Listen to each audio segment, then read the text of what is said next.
Hello and welcome to my presentation or my screencast.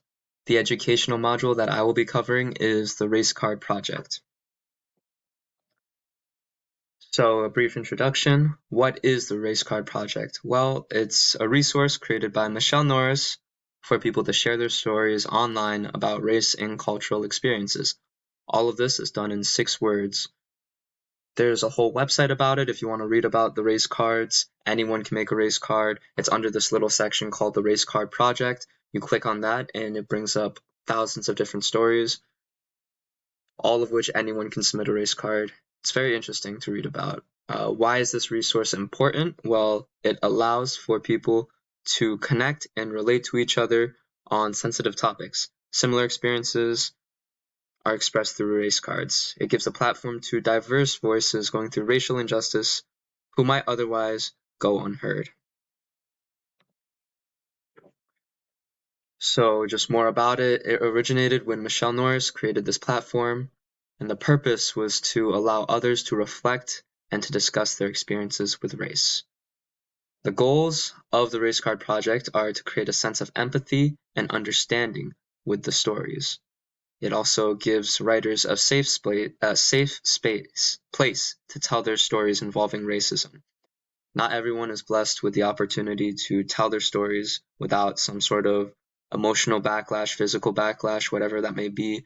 The Race Card Project, on their website, it's a safe place. And these writers, they're anonymous unless they choose to post their names, but it's a safe space.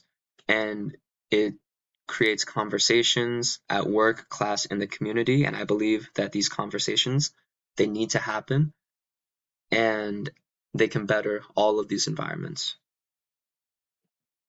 Some more goals: to spread awareness of diverse cultural experiences. Everyone goes through something different. Lots of people are from different cultures, and maybe seeing something from the perspective of someone else can help you open up and be more accepting of other cultures. It connects people of different cultures through relatable stories. So again, these entertaining stories, not only do they grab your attention, but they teach valuable lessons and gives the new perspectives on society and challenges current stereotypes. So maybe after reading through these stories, you might change your opinion or find out that you might have some hurtful stereotype going on right now and just change that. And then it also strengthens the voices of writers and amplifies their experience. So alone, maybe their voices would go unheard. But if you combine all these voices and put them together on a website like the Race Card Project, then their voices are going to be heard a lot more because they're together. So use of technology. Just in general, it allows people to share 6-word stories on an online platform. It saves and archives thousands of these stories digitally that can be accessed at pretty much any time. So these stories, they go on the internet forever, and whenever someone wants to see them, they can just pull it up. And then under the news and events section, there's a thing called there's a thing called news and events. And underneath that section, it showcases the media outreach and engagement that the Race Card Project has done so far. So they've been on shows like PBS, CBS, where the author just talks about the Race Card Project and its impact on the world. As for classroom integration, it's easily accessible. All you need is just a screen and Wi-Fi. Anyone can do it. You can start important discussions about race and identity. And like I've said before, I believe that these discussions need to happen to better our society. And it strengthens digital literacy and creates online engagement. Some highlights. Race Card Project, it's easy to use. All you have to do is just open up the website, type in theracecardproject.com, and then you have it. It's very easily accessible. You just need Wi-Fi and a screen, like I mentioned before. It promotes empathy and critical thinking. It's a great discussion starter. The stories, they're nice and short.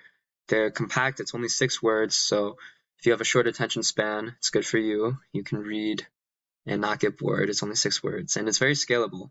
It can be implemented from the classroom to larger groups like online forums, and then from there you could go to like lecture halls. It's you can go from a small group to a big group. It's very scalable. some pitfalls.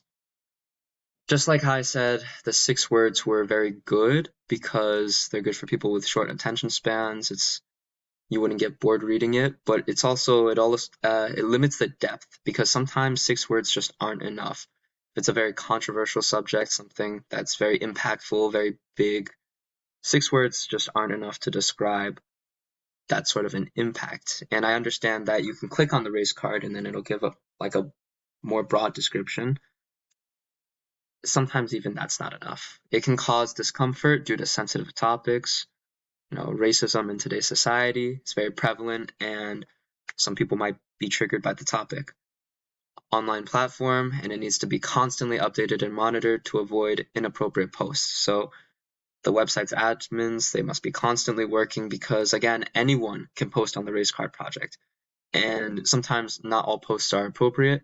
So these admins, they need to constantly be working to make sure that none of these inappropriate posts actually get posted to the actual website. And it requires skilled management to avoid emotional responses in the classroom setting.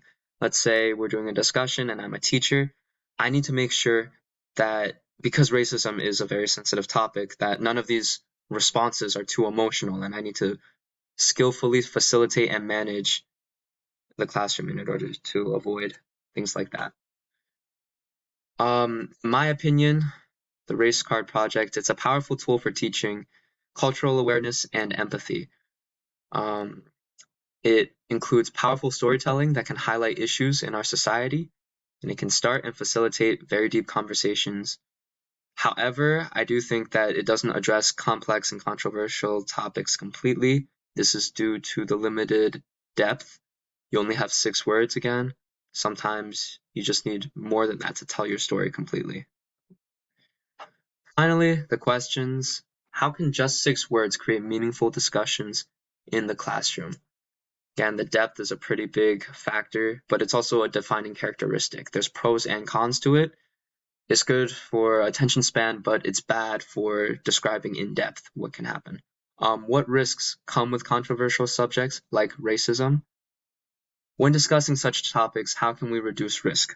Again, back to the teacher point, if I was a teacher, this would be a hard subject to talk about because some people might be offended, some people might be hurt, and it's a lot to deal with. So how can we reduce and mitigate these risks when talking about subjects that are controversial like racism? Finally, how else can technology support social equality and the fight against racism? So what else can technology do to support inequality, support racism, and how can we better our society based on that? Thank you.